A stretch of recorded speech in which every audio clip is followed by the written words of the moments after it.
we question the internal democracy within our party. Then, NRM, we are still asking ourselves, are we still in the NRM Parliamentary Caucus Constitution, or we are into something else? 6th division also, up to May. The political battle for the next Speaker of Parliament appears to be taking new turns, with Democratic Party President General Norbert facing fresh political setbacks as the race intensifies. A controversial document linked to the ruling National Resistance Movement leadership, combined with new endorsements for incumbent Speaker Nita Mong, is raising new questions about the direction of the speakership contest.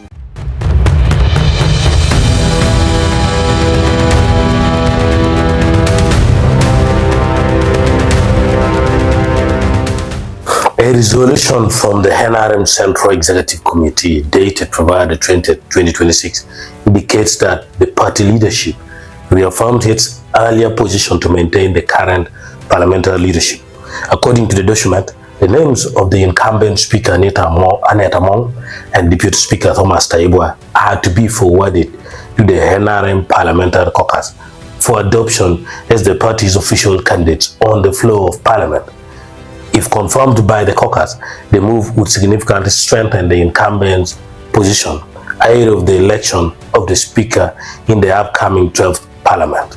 However, the document itself has now become the center of controversy. The NRM Revolutionary Network, a group within the movement, has issued a strongly worded press release demanding clarification over the authenticity of the circulating resolution. The group says the document contains what it calls glaring irregularities, including grammatical inconsistencies and signatures that appear materially different from non-official signatures. According to the network, if the document is genuine, the NRM Secretariat must formally release it through official communication channels. But if it is not authentic, they warn that the party could be facing what they describe as a dangerous attempt at forgery and institutional sabotage. The group has now demanded 3 actions: an immediate clarification from the NRM Secretariat, an investigation if the document is fraudulent, and renewed transparency in the party's internal communication. While the internal NRM debate continues, the political momentum appears to be shifting in favor of the incumbent speaker. Dies right now, whom we just selected just a few weeks back, if an MP dies right now without being sworn in as an MP, that person will die a normal Ugandan. They are not yet MPs. These are just ceremonial MPs. They have not been sworn in, so we don't have an NRM parliamentary caucus as per now. Then, secondly, now, according to the NRM Parliamentary Caucus Constitution, Article 9, Clause 1, it says that all members of the NRM, as long as you have been an MP and you were selected as an MP, you are eligible to contest for either Deputy Speaker or Speaker. But now, yesterday, the Right Honorable Richard Todong bumps into people's eyes and he says that all the other aspirants on the position of Speaker, whether Deputy or Speaker, are requested to stand down. How can a member who has expressed his interest because he or she is seeing a gap in the speakership race stand out for incompetence? We question the internal democracy within our party. Then, NRM, we are still asking ourselves, are we still in the NRM Parliamentary Caucus Constitution, or we are into something else?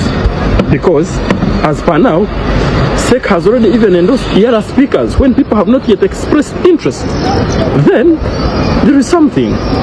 We bump into that same document with a lot of grammatical errors, spelling errors, then a divergence in signatures. It poses a lot of questions within the NRM Revolutionary Network. This is a very good network that is aiming at scrutinizing the internal processes of the NRM, because we are royal NRM cadres. Allow me to quote the Right Honorable Richard Todong. We were in Brevard Massacre, that is a hotel. He said, NRM lacks intellectualism. Which intellectualism was he talking about? He's talking about the intellectualism where NRM cadres have kept silent without seeing such mess happening, and they keep quiet, pretending to be yes men. But we as the NRM Revolutionary Network, we are scrutinizing these processes. We are checking the legitimacy of the internal processes, because what shall we benefit if we inherit a failed revolution in a shadow of being yes men, yes ladies and yes boys? No, we are saying no. In a newly released video statement, Muzai Kemis, the MP elect for Arua Central Division, has publicly declared his support for Anita Hamong. Kemis, who belongs to the former Forum for Democratic Change, says he intends to cast his vote for Hamong when Parliament elects the Speaker. In his remarks, he emphasized unity in the West Nile region and expressed confidence that supporting the current Speaker would not be a mistake.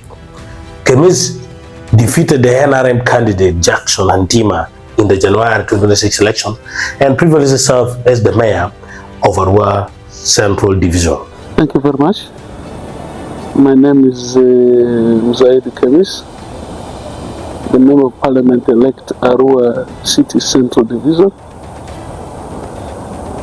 the former mayor of Arua Central City Division also, up to May.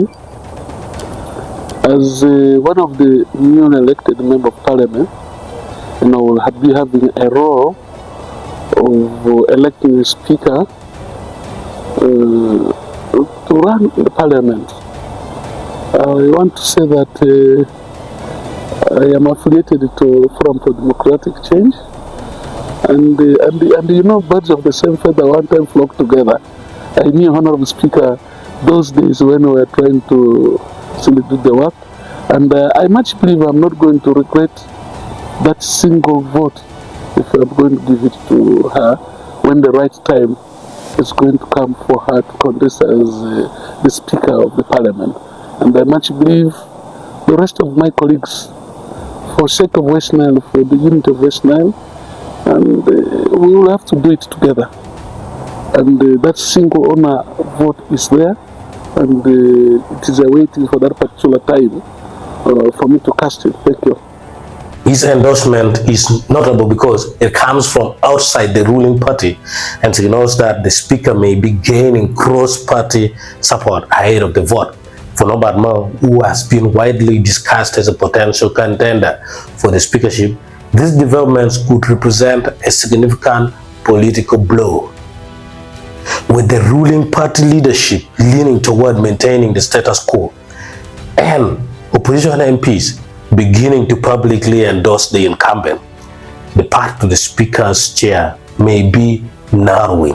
The question now is whether the controversy surrounding the later NRM resolution will change the dynamics of the race, or whether the momentum behind Speaker Anita Hamong will continue to grow. The contest of the Speaker of Parliament is clearly heating up. We will continue to follow the developments.